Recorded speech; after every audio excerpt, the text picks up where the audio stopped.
To do this, all we're gonna need is a pair of scissors, some clear tape. It's fine if it's not clear, but clear is more ideal. Your actual package, I'm just using this little envelope thing. You can use a box as well. And basically your shipping label, of course. And the first thing we're gonna need to do when you have your printer right here is you just wanna Control P it. In doing so, depending on your computer type, you're actually gonna see this option down here to rescale it, because this is currently taking up the full screen, which means it would actually be a bigger shipping label than this current package that I'm trying to put it on. So I'm simply going to adjust the scale and put this at about 90%, just because that's currently way too big. And then you click on print once you've selected the printer of your choice.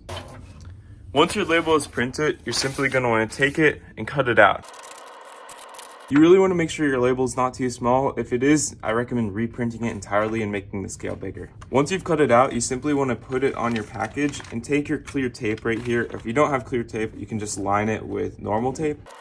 And simply put tape over your entire shipping label. It does not matter what type of package that you're actually using. It just matters what it says on the shipping label. So if you're using an Amazon return item box, that's perfectly fine. Or you can see I'm using this random clothing brands package. That's perfectly fine to actually put your shipping label on, as long as the shipping label is covering the old one that was used on the previous package. Finally, we can ship our package. How we can do this is if it actually fits in your mailbox. What you can do is you can simply put it in the mailbox and then put the flag up. If it does not fit in your mailbox, you can take it to the UPS store, UPS Dropbox, FedEx Dropbox, or FedEx store. In doing so, they can actually send your package if your shipping label allows it to actually be sent from there. That's the easiest way by far. If you found this helpful, drop a like and leave any questions you have down below.